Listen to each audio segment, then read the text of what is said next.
kulam, barang, palipad hangin, tigalpo, usog, at kung ano-ano pang mga masamang lalang ng tao gamit ang itim na salamangka. Nakakatakot, lalo na kung ikaw ang pinapatungkulan nito. Hello, what's up? Your best here. Sa videong ito ay isa-isahin natin ang mga halamang dahon na maaari mong gamiting pangontra sa kulam at palipad hangin. Mga halaman na nasa tabi-tabi mo lamang din matatagpuan.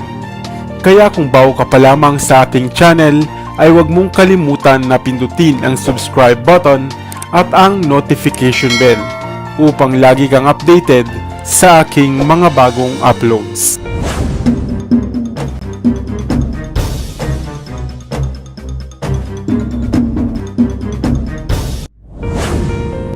Bakit nga ba tayo madalas kinukulam? Ang kulam ay maaaring namumuong inggit o galit o pagkamuhi sa iyo ng iyong kaibigan o kakilala. Pagkainggit na maaaring dala ng iyong pag-asenso, naabot sa buhay, posisyon sa trabaho, kasikatang tinatamasa, o kaya ay usaping pag-ibig. At dahil naiinggit siya sa iyo, kaya ipinapakulam kanila. Kaya kung nakakaramdam ka na ikaw ay kinukulam o mayroon kang kakilala na pinaglalaroan ng mangkukulam, dapat ay alam mo ang mga bagay na ito. Ano-ano nga ba ang mga natatanging halaman na kinakainisan, kinatatakutan o ayaw na ayaw ng mga mambabarang o mga mangkukulam?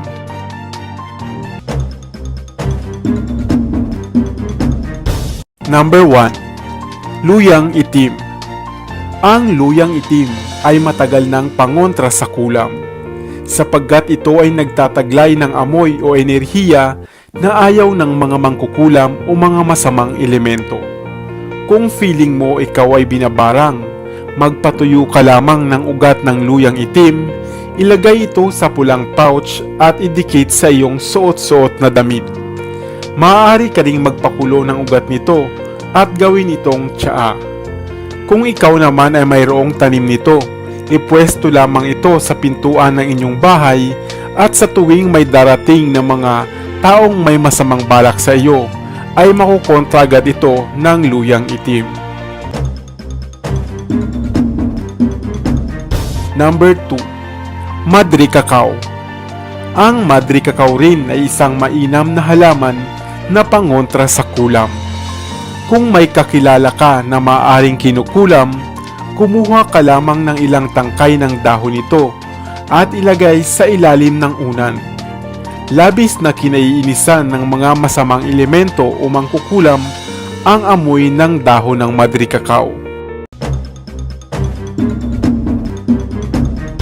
Number 3. Bawang. Ang bawang ay mainam na pantaboy ng mga bad energy, lalo na sa mga aswang at mga mangkukulam. Ang amoy nito ay animoy nakasusulasok sa kanila. Maglagay ka lamang ng isang buong bawang sa bintana, pintuan o kisame, o kaya ay sa isang pulang pouch at parating dalhin o ilagay sa inyong bag upang hindi katablan ng mga palipad hangin o mga salamangka. Number 4. Laurel o dahon ng laurel. Maliban sa ang laurel ay mainam na sangkap sa pagluluto ng mga ulam o mga putahe, ito rin ay mainam na pangontra ng mga bad omen o mga bad energy sa paligid. Kumuha ka lamang ng isang lagayan na mayroong asin at samahan ng 6 na piraso ng dahon ng laurel.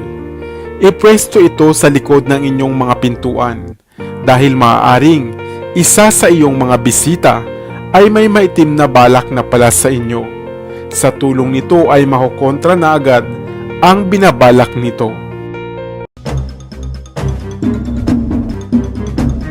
Number 5. Atis. Ang atis o dahon ng atis ay mainam na panlunas sa mga sugat sa balat, gamot sa ubo o sa sipon. At higit sa lahat ay pangontra din sa kulam. Kumuha ka lamang ng 3 hanggang 7 piraso ng dahon nito at pakuluan at gawing panghuling banlaw sa inyong paliligo upang maitaboy ang mga masamang elemento na maaaring dumapo sa iyo.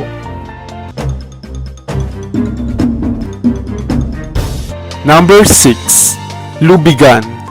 Isa ang lubigan sa masasabing miracle plant dahil mainam itong panlunas sa empacho, sakit sa ngipin, galis, hika, walang gana sa pagkain at memory loss. Ganon din sa kulam.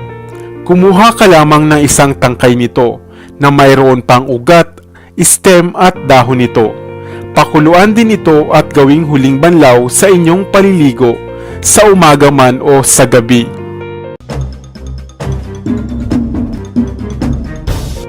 Number 7. Pandan.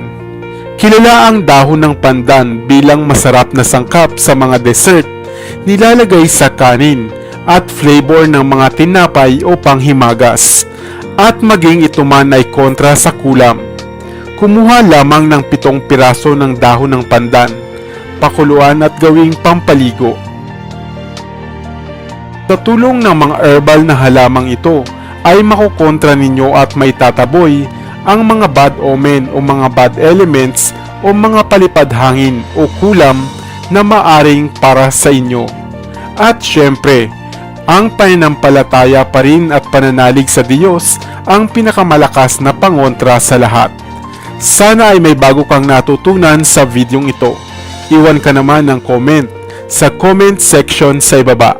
I-like at i-share mo na rin para naman sa kaalaman ng iba.